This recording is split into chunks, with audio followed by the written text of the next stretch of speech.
Rios artificiais matam a sede de milhões de pessoas no oeste americano e por todo o mundo. Sem estes aquedutos, algumas das maiores metrópoles do mundo se transformariam em gigantescas cidades fantasma.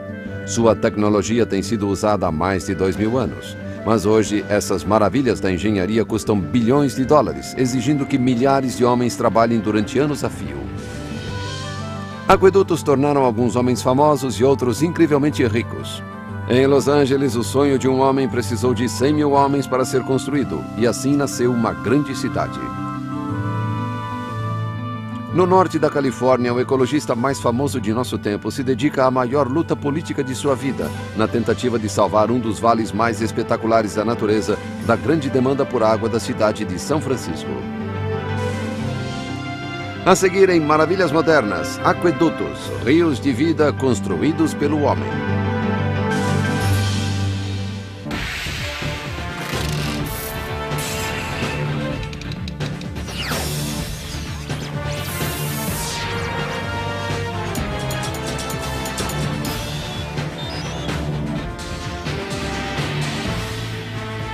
Maravilhas Modernas. O Messias Esquecido. A região de Los Angeles é uma megalópole com mais de 14 milhões de habitantes. É a mais importante da costa do Pacífico e a capital mundial da diversão. Numa cidade que é mais seca do que Beirute, no Líbano, a água trazida de uma fonte a mais de 300 quilômetros de distância tornou toda essa prosperidade possível. Los Angeles não poderia existir sem o aqueduto. Mas o homem que criou esse rio artificial, hoje está praticamente esquecido. Para os milhões de habitantes de Los Angeles, o nome dele é simplesmente uma rua que fica no alto das montanhas de Santa Mônica. Todos os dias, milhares de motoristas passam por uma fonte construída em homenagem a ele, sem saber da sua importância. Few people know that it was named after the man who built the Los Angeles Aqueduct and literally brought water to the Los Angeles basin, the man who changed the face of a city and the face of a nation. Sua história pode ter sido esquecida, mas em 1913, William Mulholland era uma celebridade internacional e um dos homens mais famosos da América. Mulholland era um imigrante irlandês que deixou seu país em 1869 aos 14 anos. Chegou a Los Angeles, na época uma cidade com apenas 7 mil habitantes, em 1876, e começou a trabalhar cavando valas para a companhia de água. William Mulholland was a charismatic, self-taught engineer with literally very little schooling. Yet he was an amazing reader, and he had this sort of photographic memory that served him throughout his life. Mulholland progrediu rápido na companhia de água. Em 1902, a cidade comprou a companhia e Mulholland, o ex-operário, se tornou superintendente-chefe da nova organização municipal. Seu mentor durante os primeiros anos foi Fred Eaton, que havia sido superintendente da companhia de água antes de Mulholland e que depois seria prefeito de Los Angeles. Os dois eram muito amigos, apesar de suas diferenças. Mulholland was more the salt of the earth, a rough-hewn type who loved the outdoors, loved to be with his men.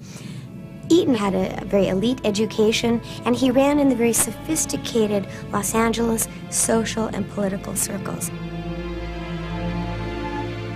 Em 1904, Los Angeles já era uma cidade com quase 200 mil habitantes. Após o seu mandato como prefeito, Eaton sugeriu a Mulholland que viajassem até o rio Owens para estudá-lo como possível fonte adicional de água para a cidade em expansão. Após 5 dias bebendo uísque e acampando à noite, eles chegaram às margens do rio, frio e límpido. Mulholland gritou para o amigo: "Pensei que você estivesse maluco, mas nosso fornecimento de água está mesmo no Vale Owens." Este rio de pura água da montanha poderia abastecer não apenas os então 200 mil residentes de Los Angeles, mas também mais 2 milhões. Mas trazer a água desse rio atravessando montanhas e o deserto Mojave não seria fácil. Mulholland estava a quase 400 quilômetros de Los Angeles.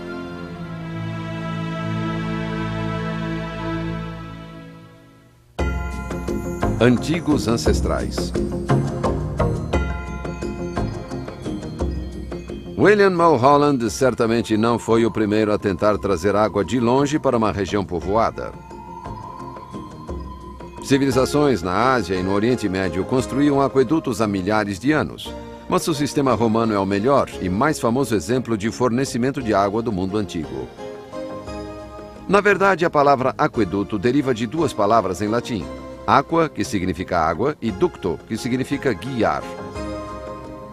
Os romanos construíram seu primeiro aqueduto, o Aqua Appia, por volta do ano 310 a.C. Tinha cerca de 16 quilômetros de extensão e a maior parte era subterrânea. Mas os trechos de aquedutos romanos que não são subterrâneos hoje são mais famosos. You can see in locations in Spain and near Rome the bridge structures they used to cross canyons because they didn't have steel pipe or iron pipe in order to cross those facilities. Uma das estruturas mais famosas é o aqueduto El Polente, na Espanha. Carros ainda podem passar sob o trecho de ponte desse aqueduto, construído no primeiro século da era cristã. Os arcos são apenas estruturas de suporte para o canal inclinado, que permite que a água flua para as cidades romanas só com a força da gravidade. A cidade de Roma chegou a ser abastecida por 12 aquedutos, que traziam 170 milhões de litros de água por dia, de fontes a mais de 80 quilômetros de distância. A maior parte dos 577 quilômetros de aquedutos que abasteciam Roma era subterrânea, para não interferir na constante atividade da cidade. Algumas destas antigas maravilhas ainda levam água para fontes e outras áreas públicas. The aqueduct was carved out of rock, and I'm sure that they have been maintained over the years, but they were pretty substantial materials, and so they still exist today. Como nos aquedutos de Roma, Mulholland pensou que apenas a força da gravidade levaria a água até Los Angeles. O rio Owens corria aos pés das montanhas Sierra Nevada, a mais de 1.200 metros de altitude. Quando Mulholland e Fred Eaton voltaram para Los Angeles em 1904, mapearam e estudaram possíveis rotas para o rio artificial. Mas Mulholland não estava preparado para a traição, que estava prestes a colocar em risco todo o projeto do aqueduto antes mesmo de ser iniciado.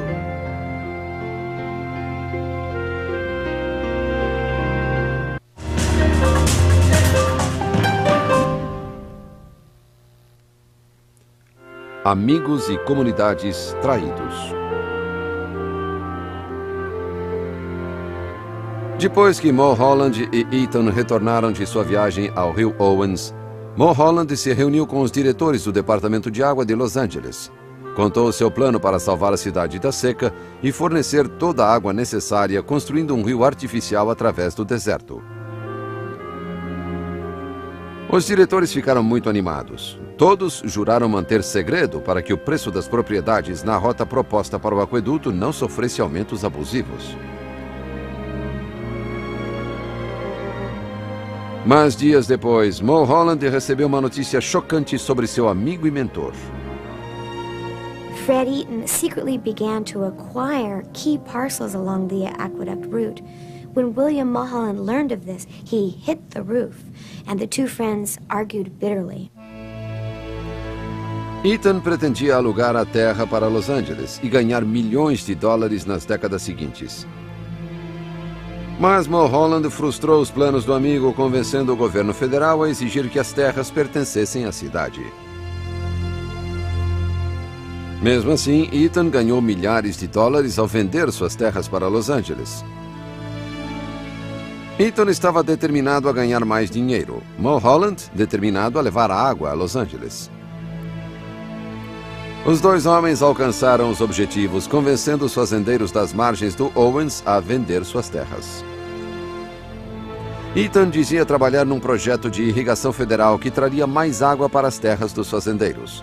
Na verdade, eles estavam vendendo suas terras e seu direito à água do rio Owens para a cidade de Los Angeles. There were certainly those people who felt that this was taking of their property improperly. However, if you owned the land, then you had the water rights to that land. And then the city leased back to those original owners the land for them to farm. Quando todas as propriedades foram compradas, Mulholland e os diretores puderam divulgar o imenso projeto. O grupo, porém, ainda precisava que os eleitores aprovassem o custo de 24 milhões de dólares desse rio artificial. Cleverly, the campaign took place in the summer, the peak of the heat of Los Angeles' hot, hot summer, to convince voters to say yes, please, let's build the Los Angeles Aqueduct. Não é de se admirar que os eleitores tenham aprovado o projeto com uma vantagem de 10 contra 1. Mulholland finalmente construiria seu aqueduto.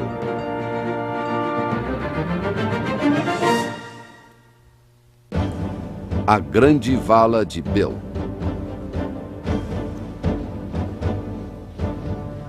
A construção começou a todo vapor em março de 1909 com um exército de mais de 5.000 operários. O aqueduto de 374 quilômetros foi projetado como uma série de túneis, canais abertos e tubulações cobertas, dependendo do terreno. Além disso, pedaços de imensos sifões de aço foram levados ao local. Alguns tinham até 3,5 metros de diâmetro e pesavam 26 toneladas cada. Mulholland alegava que os diâmetros progressivamente menores dos canos criariam uma pressão maior para fazer a água subir a montanha. What is called a siphon is really a misnomer. It's strictly a pressure pipeline. And so where the canals or the conduits or the tunnels had to cross a canyon, then the canyon was crossed by just a very simple pressure pipe.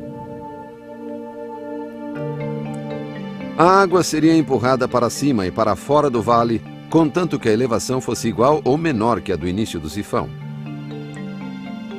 Este tipo de trabalho exaustivo e às vezes perigoso não era novidade para os operários, que vieram de campos de mineração e madeireiras do oeste. The men who labored on the aqueduct had names like Powderface Kelly and Gunny Sack Joe. They were rough, they were tough, they worked in extreme conditions, and really it is a great tribute to their courage that they were able to survive such difficult conditions. Salões e bordéis logo surgiram nas pequenas cidades do deserto próximas aos locais de construção. They would spend their entire paycheck in a weekend gambling and drinking on these incredible binges. Brigas e casos de doença venérea eram comuns, principalmente após o dia do pagamento, quando bebiam muito. Mas apesar da natureza selvagem da maior parte dos operários do aqueduto, os jornais de Los Angeles os retratavam como homens trabalhadores e decentes, de poucos vícios. Os jornais também transformaram William Mulholland num herói de proporções mitológicas. Um artigo no Los Angeles Times dizia: "O aqueduto é tão grande que a mente comum não consegue imaginar, a menos que você seja o velho Bill Mulholland." Os editores de Los Angeles queriam satisfazer seus leitores com emocionantes histórias de aventura. Mas havia também um motivo muito mais sinistro para os artigos sobre Bill Mulholland e sua grande vala.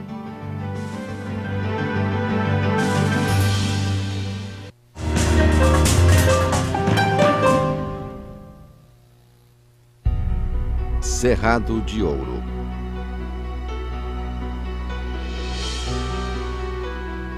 Enquanto artigos entusiasmados sobre o aqueduto eram publicados e a liderança de Mulholland continuava nos jornais de Los Angeles, alguns cidadãos desconfiavam que os artigos altamente positivos sobre o projeto talvez não contassem toda a história.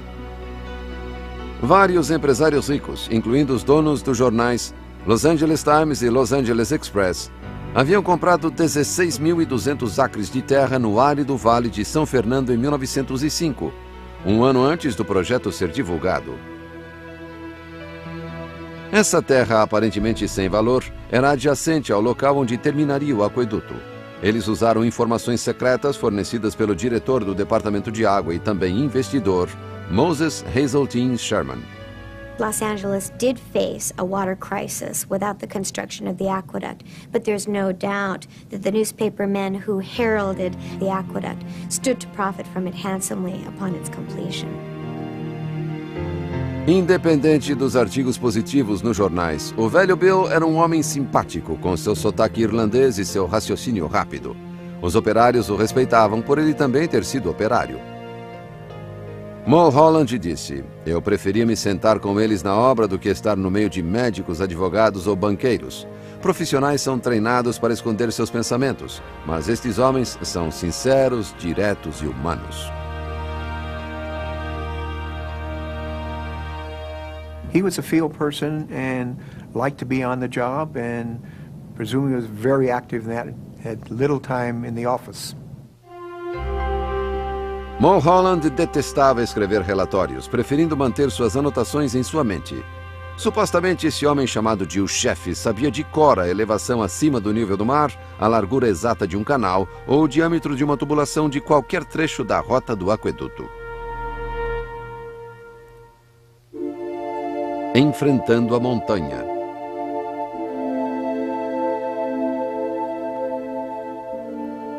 Mulholland com frequência usava competição entre equipes e abonos financeiros para incentivar os operários. Na verdade, equipes que trabalhavam nas extremidades norte e sul do túnel Elizabeth Lake, que teria 8 quilômetros, competiam entre si desde o primeiro dia para ver quem atingiria a marca central primeiro.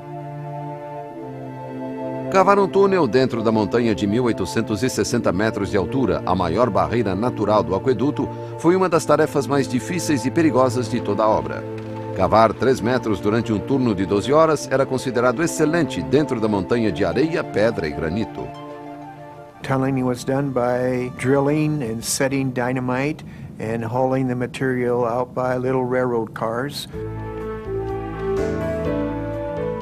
Os homens que tiravam os pedaços de rocha de dentro da montanha eram chamados de enlameados, pois ficavam entrando e saindo, pisando na lama fria, já que a água dos lagos em cima da montanha penetrava pela rocha até o túnel.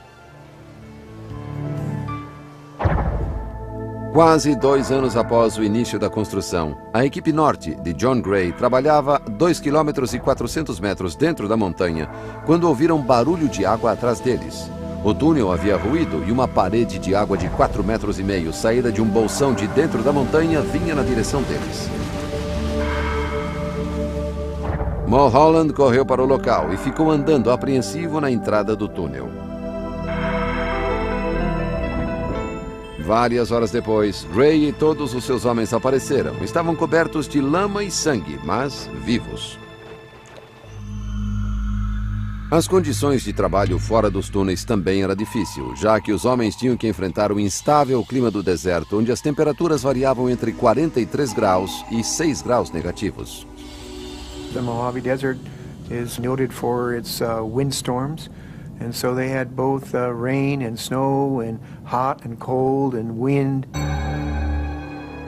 Apesar do trabalho perigoso e das péssimas condições, apenas 5 homens morreram durante a construção do aqueduto. Finalmente, no início de 1911, uma escavadeira da passagem sul do túnel Elizabeth Lake chegou ao corredor norte, por pouco não atingindo um operário. Após 1.239 dias, a montanha de 8 quilômetros de extensão havia sido vencida. The day the two men met, pick to pick, shovel to shovel, inside this huge excavated tunnel was one of the greatest moments of William Mulholland's life as the aqueduct neared its completion. Quando o túnel Elizabeth Lake ficou pronto, o maior desafio que restava era o término dos 22 sifões ao longo da rota. O mais longo tinha 4.753 metros de comprimento. Os sifões funcionaram. O fato de não serem necessárias bombas elétricas significava que, quando o aqueduto estivesse pronto, geraria força através da queda da água sem consumir energia. Isso forneceria energia barata à cidade, além de água em abundância.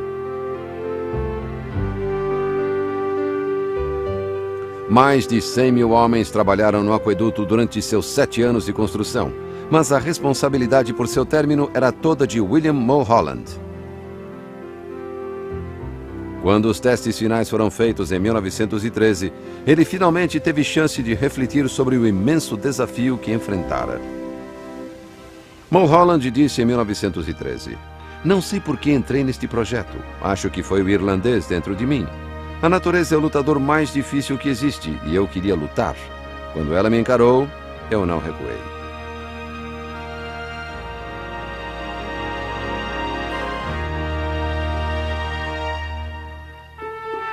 As primeiras gotas.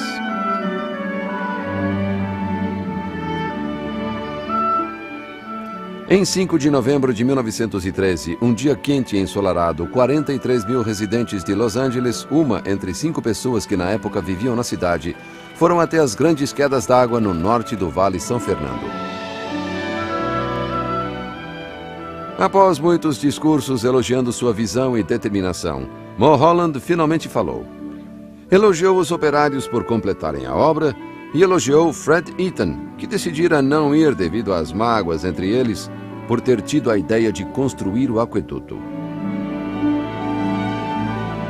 Então Mulholland fez o sinal para que o portão fosse aberto. A princípio, a água mal escorria pela cascata de concreto, mas aos poucos o fluxo se tornou uma corredeira e a multidão comemorou. And as the water thundered down, children ran alongside the banks. Many of the people in the community literally waded into the canal, jubilant at their deliverance, that the day had finally come. Lá de cima, Mulholland falou simplesmente: "Aí está, aproveitem." Thanks to these amazing news stories describing the inch by inch, foot by foot, mile by mile progress of this phenomenal engineering feat, William Mulholland became literally the most famous man in the West. Os donos de jornais e membros da Associação dos Donos de Terra que ajudaram a criar esse herói internacional se tornaram mais ricos do que eles mesmos imaginavam. A água do Vale Owens transformou o cerrado quase inútil numa fértil área agrícola. Uma década depois, a população da cidade havia dobrado e as terras do São Fernando foram subdivididas em fileiras de casas. Os membros da associação tiveram lucros superiores a 100 milhões de dólares. Mas poucas pessoas em Los Angeles repararam que as plantações do Vale Owens estavam sendo engolidas lentamente pelo deserto. Mulholland era um herói, mas sua brilhante imagem pública não durou para sempre.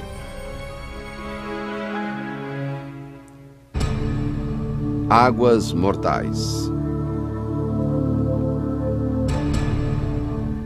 Quando seus campos secaram e sua subsistência passou a ser ameaçada, os fazendeiros do Vale Owens começaram a atacar o aqueduto com dinamite. William Mulholland's greatest flaw was his inability to appreciate the so-called wrath of the Owens Valley farmers and the depletion of their indigenous water supply. Para proteger a cidade contra esse terrorismo, Mulholland construiu uma rede de reservatórios perto de Los Angeles. No verão de 1926, ele inaugurou a represa e reservatório St. Francis, sobre o Vale St. Francis, a 64 quilômetros ao norte de Los Angeles. Mulholland foi elogiado por seu conhecimento técnico ao projetá-la. Então, 3 minutos antes da meia-noite do dia 12 de março de 1928, o inimaginável aconteceu. The giant St. Francis Dam suddenly collapsed, spewing 20 billion gallons of water. A 100-foot wall of death of roaring water and debris thundered through the San Francisco Canyon. No one in its path could escape. Over 500 people were killed. A parede de água foi para o sul e o oeste até chegar ao Oceano Pacífico, a 112 quilômetros de distância. Corpos e destroços foram encontrados em praias distantes, como em San Diego.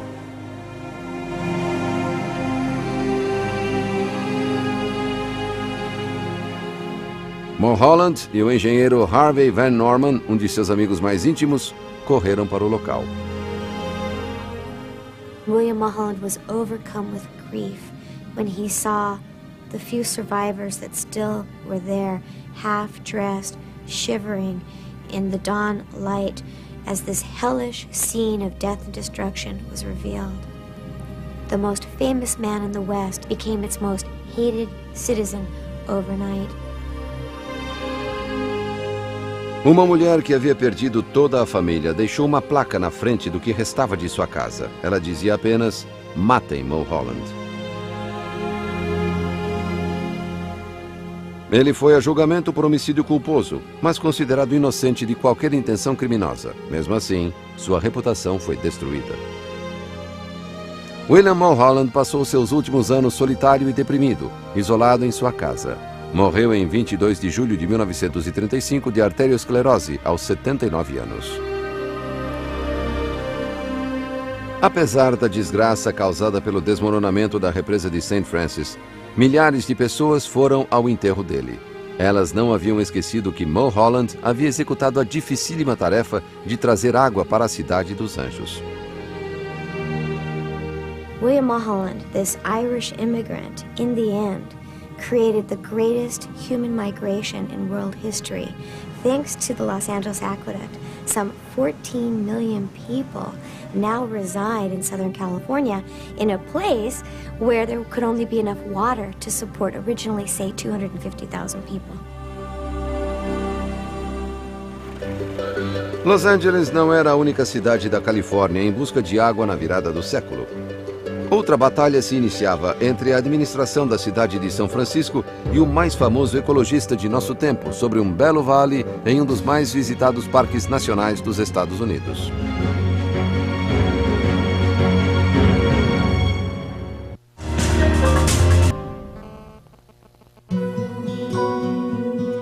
Assim como os moradores do Vale Owens lutaram para preservar suas fazendas da expansão de Los Angeles, o famoso naturalista John Muir também lutava para salvar as montanhas que ele amava da expansão da cidade de São Francisco.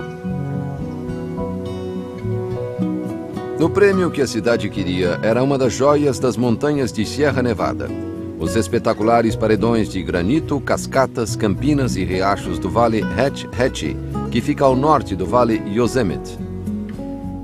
A Prefeitura de São Francisco queria represar Hatch Hatchie e construir um aqueduto de 240 quilômetros de extensão até a cidade. Belo campo de batalha. John Muir chegou à Califórnia em 1868 e logo se dirigiu para as selvagens montanhas e Sierra Nevada. Ele escreveu: "Acho que a cordilheira não deveria se chamar Serra Nevada, mas Serra da Luz. É a mais bela de todas as cordilheiras que já vi na vida."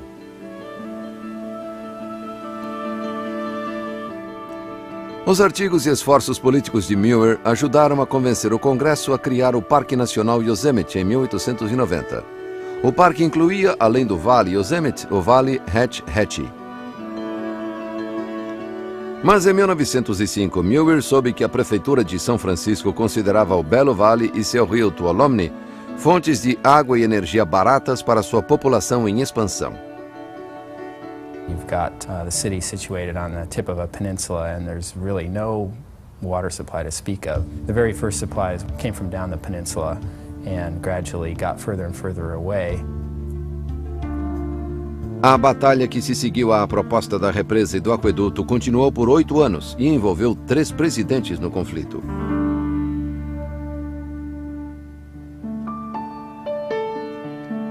Em 1903, o presidente Theodore Roosevelt viajou para o Yosemite, onde ele e Muir acamparam durante 3 dias. Eram amigos, apesar de suas atitudes diferentes em relação à natureza. Roosevelt and Muir formed a partnership to protect places so that people with different relationships with nature could use it. So whether Roosevelt went out to hunt buffalo or Muir went out to enjoy flowers, they both understood that it needed to be protected. Por enquanto, Hatch Hatchie estava a salvo. Mas o secretário de administração florestal de Roosevelt, Gifford Pinchot, não tinha as mesmas ideias conservacionistas de Muir. Gifford Pinchot thought that everything in the national forests is for sale. Muir, on the other hand, thought that nothing in the national parks was for sale. It was for protection. John Muir escreveu: "Quando tentamos isolar alguma coisa, percebemos que ele está ligado a tudo mais no universo." Apesar do apoio de Pinchot à proposta do aqueduto de São Francisco, a questão ainda não havia sido resolvida quando William Howard Taft se tornou presidente em 4 de março de 1909. Em setembro desse ano, ele viajou para Yosemite e pediu a companhia de Muir. Da mesma forma como havia convencido Roosevelt, Muir convenceu o presidente Taft de que valia a pena preservar Hatch Hatchie. A prefeitura de São Francisco teria que esperar outro presidente para construir seu aqueduto. E esse presidente foi Woodrow Wilson. The problem in the Wilson administration is that we got somebody in the Interior Department from San Francisco who was making decisions. And that person came with his mind already made up. Franklin Lane, ex-promotor de São Francisco, ajudou a sancionar projeto de lei no Congresso em menos de um ano, permitindo o represamento de Hatch Hatchie e a construção de aqueduto. John Muir ficou arrasado e sua saúde começou a deteriorar. I'll go along with the belief that shortened his life, so that he only made 75 instead of going on to a respectable age like mine. Na véspera do Natal de 1914, pouco mais de um ano após a aprovação do projeto de lei de Hatch Hatchie, Muir morreu de pneumonia.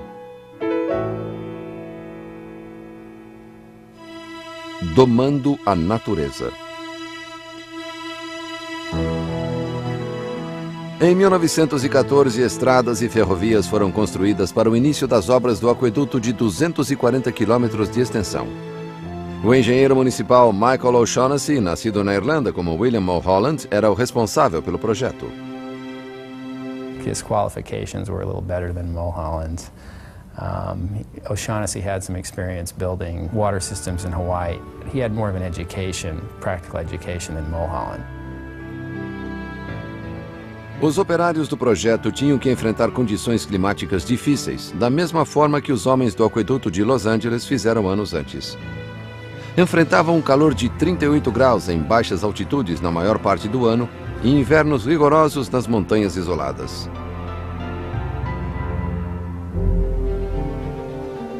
Quando as estradas e ferrovias foram abertas, as árvores da base do vale foram derrubadas e levadas embora. Logo depois começou a construção da polêmica represa Hatch Hatchie, e depois foi batizada de Represa O'Shaughnessy.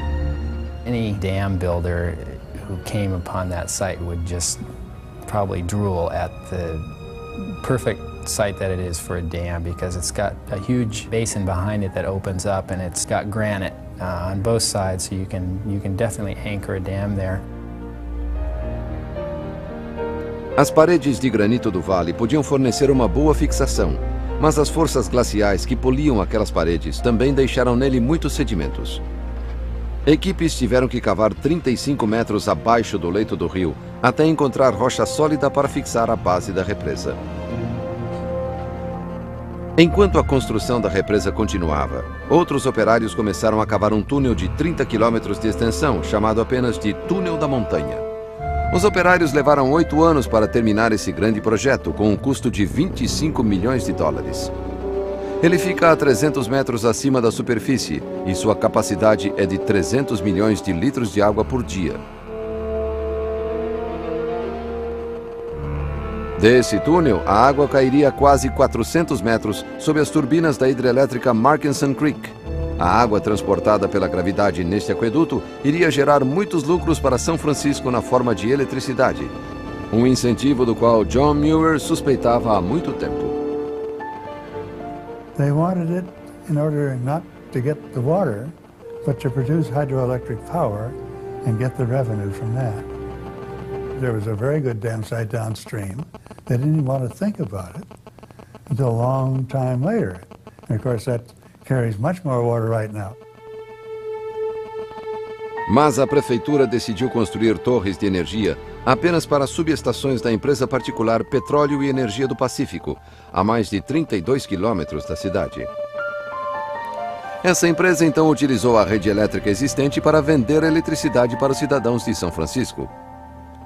Assim como a Associação dos Proprietários de Terra do Vale São Fernando ganhou milhões com o aqueduto de Los Angeles, a maior parte dos acionistas dessa empresa de energia parecia estar nadando num rio de dinheiro. Para que o aqueduto chegasse até a Baía de São Francisco, os operários ainda tinham que cavar uma outra montanha. As obras do túnel Cordilheira da Costa começaram em 1927, dos lados leste e oeste, e também em 5 poços. As equipes cavavam na vertical até a profundidade adequada e depois cavavam horizontalmente para unir as outras escavações. Em 17 de julho de 1931, operários do túnel Cordilheira da Costa atingiram um bolsão de gás metano altamente inflamável, preso dentro da montanha. Uma explosão repentina matou 12 homens. Medidas de segurança haviam sido tomadas, mas foram encontrados fósforos e apetrechos de fumo que eram proibidos nas minas, nos bolsos de 2 vítimas.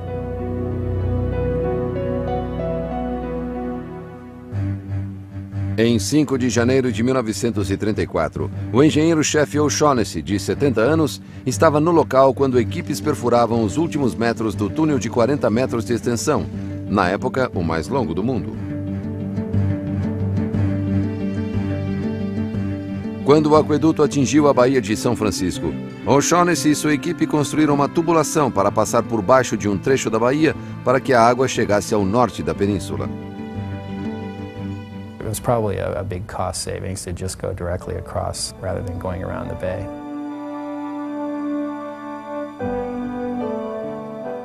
Finalmente, em outubro de 1934, os determinados operários terminaram um aqueduto de 240 quilômetros. Mas Michael O'Shaughnessy, que havia supervisionado o projeto durante mais de 2 décadas, não viu a água chegar até São Francisco. Morreu de um ataque cardíaco 12 dias antes do sistema ser inaugurado.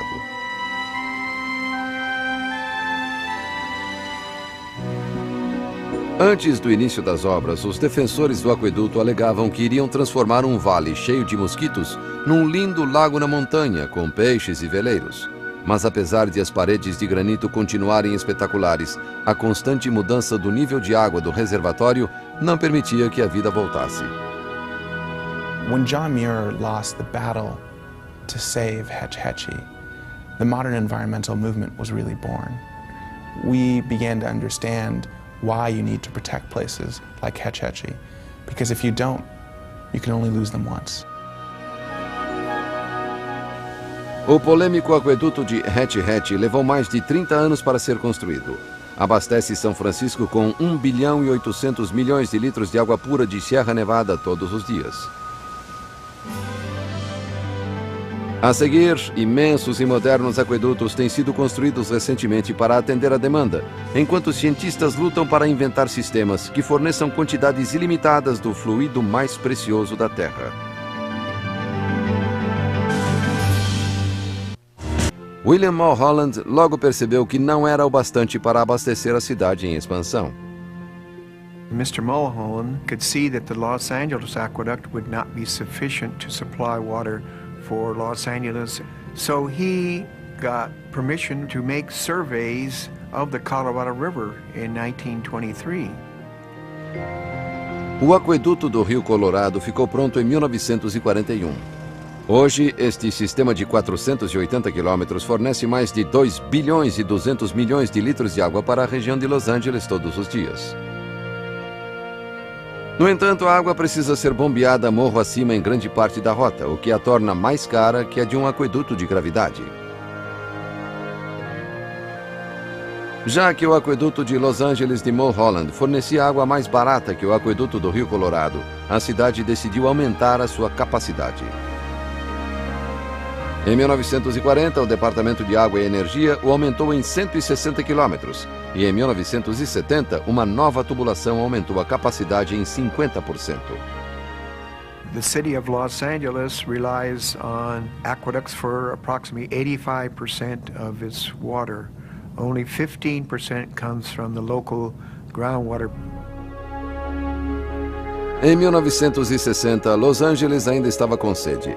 O governador Edmund Brown apoiou uma proposta para a construção do Aqueduto Califórnia, de 714 quilômetros de extensão, o mais longo do mundo. In the 1960s, the state began preliminary investigations of bringing water to the San Francisco Bay Area, the San Joaquin Valley, and to Southern California, because the water supply in California, 2/3 falls north of Sacramento, but 2/3 of the need is south of Sacramento. Os eleitores aprovaram a verba de $1 bilhão e 750 milhões de dólares para uma série de represas, reservatórios e aquedutos. Quando a primeira fase do projeto de Brown ficou pronta, em 1973, o orçamento já estava estourado em mais de $1 bilhão de dólares. The State Water Project is truly an amazing undertaking because it moves such massive quantities of water around the state. A agricultura recebe 40% de toda a água distribuída pelo Aqueduto Califórnia. O solo que ela irriga no Vale São Joaquim é um dos mais férteis do mundo. Para chegar ao sul da Califórnia, a água do aqueduto é bombeada através de uma passagem a 1.000 metros de altura nas montanhas. Aqui, uma das mais poderosas usinas de bombeamento de água do mundo pode escoar 9 milhões de litros de água por minuto. Quando ultrapassa as montanhas, a água finalmente flui até o sul da Califórnia.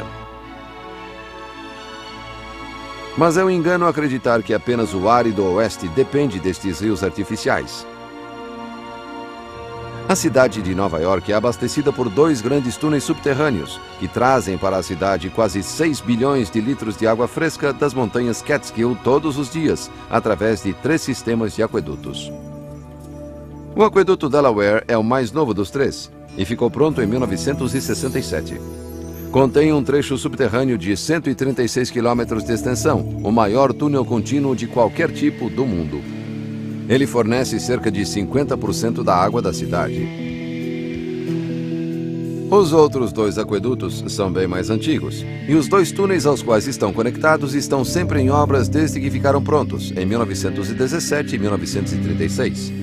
Milhares de operários começaram a construir um terceiro túnel em 1970, já que os antigos estavam apodrecendo. Escavadeiras especiais podem esmagar 1,5 metro de rocha por hora e criar túneis perfeitos com até 7 metros de diâmetro. São as máquinas mais vitais do maior projeto de construção que a cidade já realizou. Mas mesmo com toda essa tecnologia sofisticada, o terceiro túnel de água talvez só fique pronto no ano 2010. Se um dos 2 túneis atuais desmoronar, metade da população da cidade de Nova York terá que ser evacuada. Na busca por mais água doce, cidades americanas e países em regiões áridas do mundo, como o Oriente Médio, começam a se voltar para uma fonte praticamente inesgotável: os oceanos. Apenas 0,6 de toda a porcentagem de água do mundo existe em forma de água doce, de fontes como lagos, riachos e rios. Usinas de dessalinização em todo o mundo retiram o sal de 16 bilhões de litros de água do mar todos os dias, abastecendo cerca de 25 milhões de pessoas, principalmente na Arábia Saudita. Outra alternativa para os aquedutos é a recuperação ou reciclagem da água. Estas estações pegam água que já foi usada em residências e as trata, removendo bactérias e substâncias químicas perigosas, para que ela possa irrigar grandes áreas verdes públicas como a vegetação ao longo das estradas. Water reclamation and desalination are supplemental water supplies. They probably cannot replace the aqueduct systems because the volume of water would be insufficient. Ato de equilíbrio. Os aquedutos permitem que as pessoas vivam juntas em cidades grandes há milhares de anos. Eles são complexos, caros e às vezes bonitos empreendimentos da engenharia que ajudam a manter a vida e o crescimento. No Western city would be where it is without major aqueducts bringing water where it's needed. And people don't realize that this essential substance is brought there by somebody's foresight many years ago, and without it, the whole city would just dry up and blow away. Mesmo assim, as flores e árvores do Vale Owens desapareceram, e o lindo Vale Hetch Hetch, um lugar que John Muir chamou de uma das catedrais de Deus, hoje está alagado. No entanto, mais aquedutos serão necessários, pois as pessoas continuam a se mudar para climas quentes e secos, e a população mundial continua a crescer. We're going to need a pipeline, we're going to need aqueducts. But we've got to have some bit of discipline here. If we take water away from a place, we don't take it all away, we don't make it a desert. Água doce, o recurso mais precioso da natureza. O homem não pode sobreviver sem ela. Milhões de pessoas no mundo todo dependem das finas artérias que fornecem esse líquido vital. Faixas de água criadas pelo poder, política, ambição, sacrifício e pelo talento.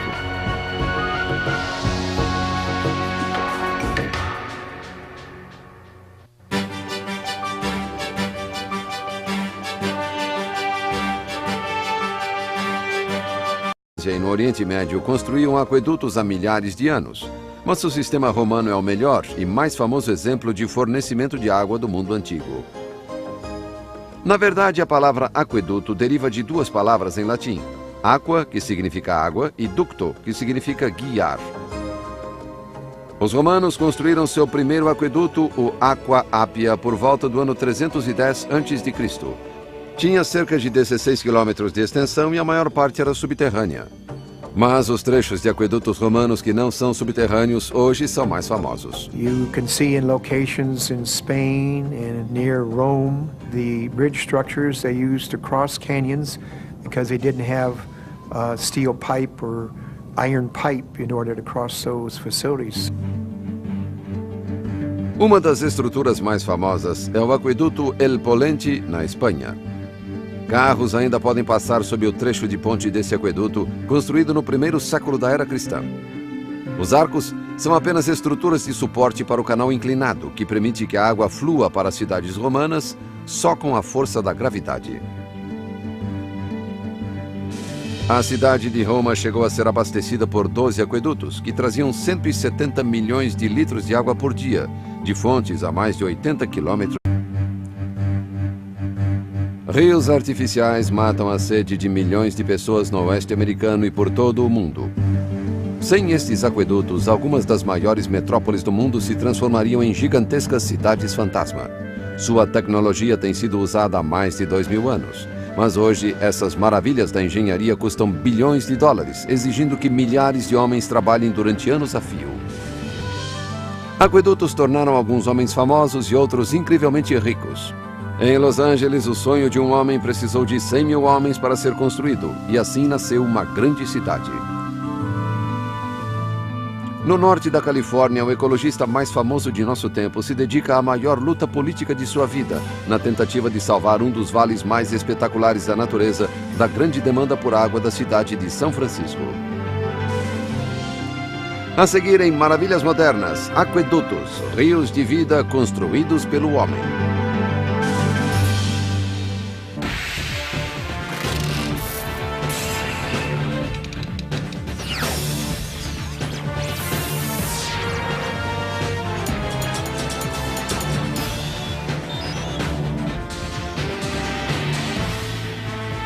Maravilhas Modernas. O Messias Esquecido. A região de Los Angeles é uma megalópole com mais de 14 milhões de habitantes. É a mais importante da costa do Pacífico e a capital mundial da diversão. Numa cidade que é mais seca do que Beirute, no Líbano, a água trazida de uma fonte a mais de 300 quilômetros de distância tornou toda essa prosperidade possível. Los Angeles não poderia existir sem o aqueduto. Mas o homem que criou esse rio artificial hoje está praticamente esquecido. Para os milhões de habitantes de Los Angeles, o nome dele é simplesmente uma rua que fica no alto das montanhas de Santa Mônica. Todos os dias, milhares de motoristas passam por uma fonte construída em homenagem a ele, sem saber da sua importância. Few people know that it was named after the man who built the Los Angeles Aqueduct and literally brought water to the Los Angeles basin, the man who changed the face of a city and the face of a nation. Sua história pode ter sido esquecida, mas em 1913, William Mulholland era uma celebridade internacional e um dos homens mais famosos da América. Mulholland era um imigrante irlandês que deixou seu país em 1869 aos 14 anos. Chegou a Los Angeles, na época uma cidade com apenas 7.000 habitantes, em 1876, e começou a trabalhar cavando valas para a companhia de água.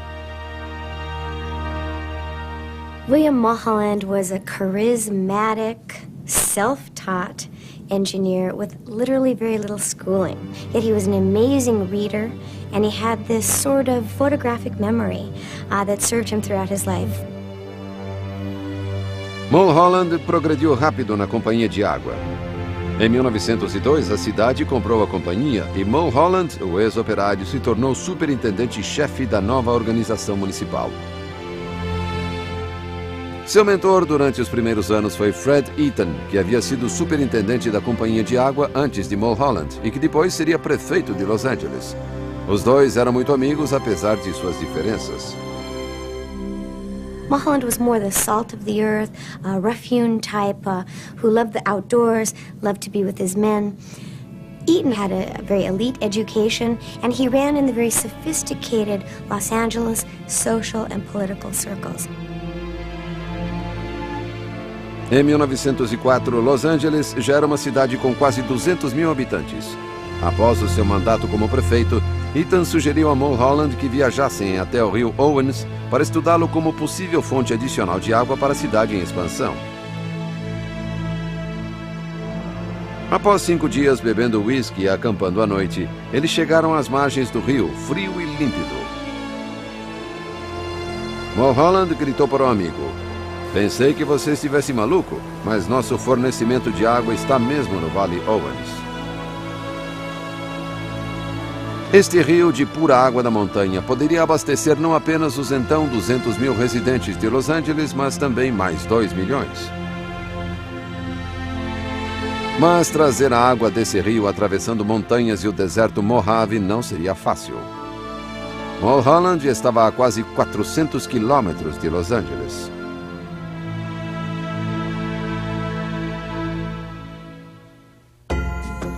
Antigos ancestrais.